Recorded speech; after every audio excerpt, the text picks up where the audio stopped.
स्वागत करतो मित्रांनो तुमचा लाडकी बहीण या योजनेच्या आणखीन एक अपडेट व्हिडिओमध्ये. मित्रांनो, आता लाडकी बहीणला पैसे परत करावे लागणार आहेत शासनाला.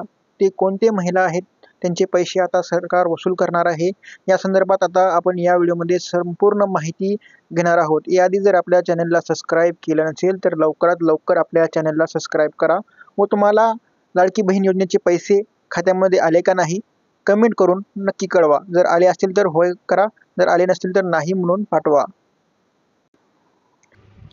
आता कोणती महिला अपात्र ठरणार आहेत व त्यांना पैसे परत करावे लागणार आहेत याची आपण माहिती घेऊ. मित्रांनो, आता हे अर्जदाराचे हमीपत्र आहे. तुम्ही ऑनलाईन फॉर्म भरताना हा हमीपत्र अपलोड केलाच असेल.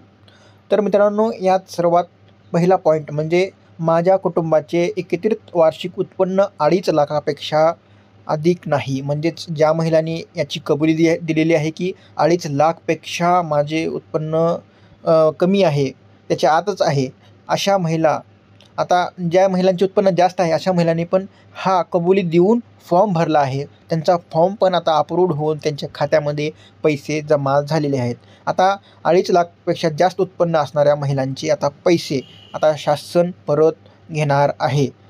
आता हे तुम्ही जर म्हणत असाल तर हे कसे घेणार, हे शासनाकडं डाटा असतोच. आता याचीच कबुली आपण यावर एक व्हिडिओ बनवला होता.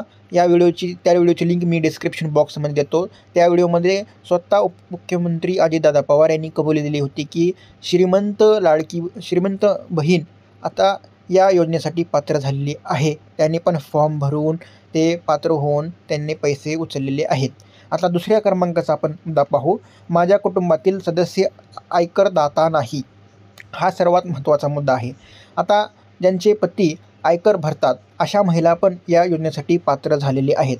आता इन्कम टॅक्स डाटा जर शासनानं जर तपासणी केली तर त्यांचे जर पतीचे नाव त्यामध्ये जर भेटलं तर त्यांना पैसे परत करावे लागणार आहेत.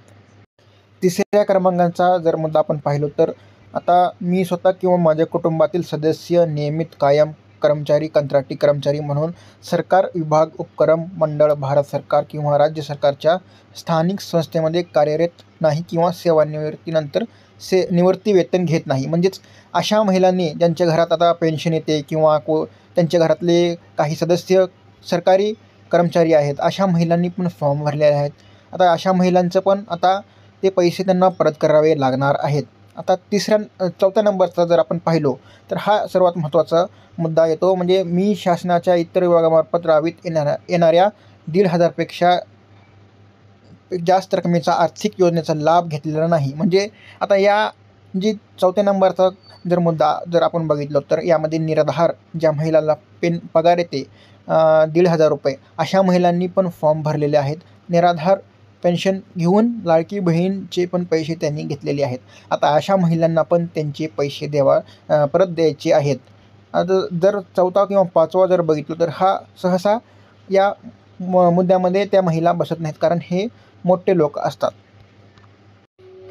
आणि जर आपण शेवटचे जर 2 मुद्दे पाहिलेत तर माझ्या कुटुंबातील सदस्यांची संयुक्तपणे 5 एकरपेक्षा अधिक जमीन नाही. म्हणजे ज्यांचे 5 एकरपेक्षा जास्त जमीन आहे अशा महिलांना पण आता ते पैसे परत करावे लागणार आहेत. आणि ज्यांच्याकडं आता 4 चाकी वाहने आहेत ट्रॅक्टर वगळून, अशा महिलांची आता ज्यांचे पतींच्या नावावर आहे किंवा महिलांच्या नावावर आहे असं RTOचा डाटा आता तपासला जाणार आहे.